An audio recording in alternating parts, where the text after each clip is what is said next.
ओम श्री गणेशाय नमः।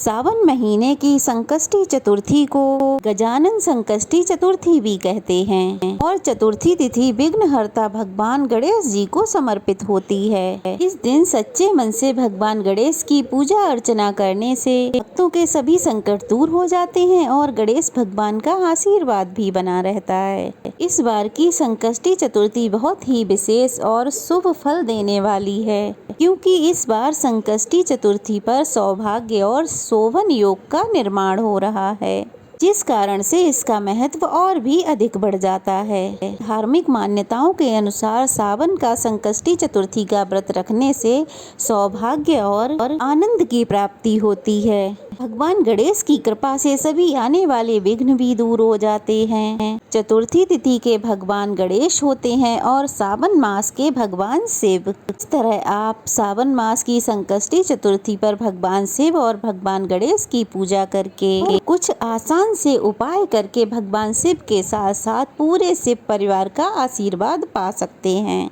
संकष्टी चतुर्थी में चंद्रमा को अर्घ देने की परंपरा है। इसके बाद ही व्रत का पारण किया जाता है और ऐसा करने से कुंडली में चंद्रमा की स्थिति भी मजबूत होती है।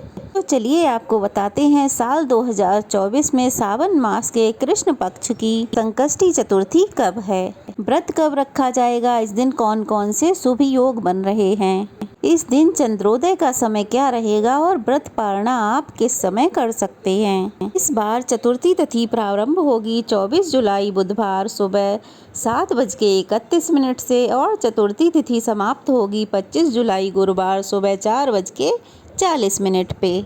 बुधवार का दिन भगवान गणेश को समर्पित होता है। इस बार 24 जुलाई बुधवार को ही संकष्टी चतुर्थी का व्रत रखा जाएगा। इस दिन दोपहर के समय भगवान गणेश का विधि विधान से पूजन किया जाता है। चतुर्थी के व्रत में तीनों समय पूजा करने का विधान है।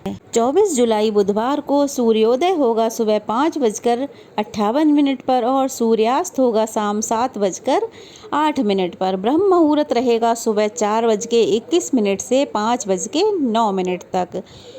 सौभाग्य योग जो बन रहा है वो रहेगा सुबह 11:10 तक। उसके बाद शोभन योग शुरू हो जाएगा। अमृत काल रहेगा सुबह 11:39 से 1:07 तक। राहु काल रहेगा दोपहर 12 बजे से 1:30 बजे तक।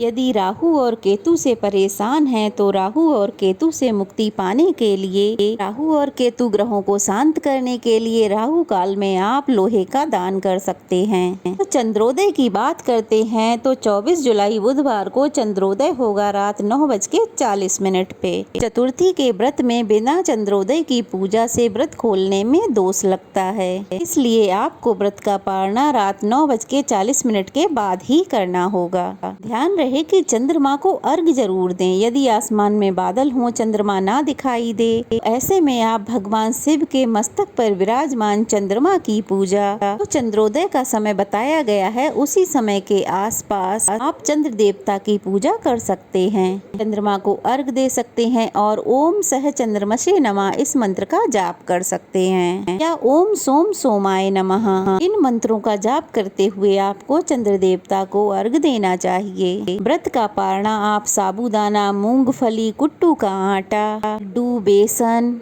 या फिर मोदक से कर सकते हैं। विघ्नहर्ता भगवान गणेश को इस दिन पान, सुपारी, लड्डू, इलायची, दूर्वा आदि का भोग लगाएं। घर में सुख शांति के लिए इस दिन हल्दी में सिंदूर मिलाकर भगवान गणेश के चरणों में अर्पित करें। इसके बाद समी के पेड़ की पूजा करें। समी के पेड़ में शाम के समय दीप जलाएं। ऐसा करने से घर में सुख शांति आती है और सभी संकट दूर हो जाते हैं। यदि अपने करियर में सफलता प्राप्त करनी हो या आपका रोजगार सही नहीं चल रहा हो तो आप ऐसे में भगवान गणेश जी के सिर पर एक लाल गुड़हल का पुष्प चढ़ाएं। ध्यान रहे कि पुष्प ताजा हो और पेट पे 11 दूर्वा अर्पित करें।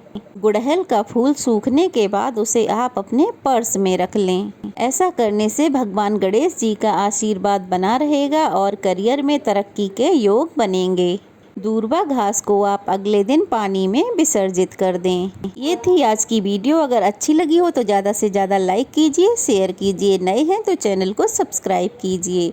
तो चलिए फिर मिलते हैं, तब तक के लिए गणेश भगवान की कृपा यूं ही सदा सर्वदा हम सब पर बनी रहे।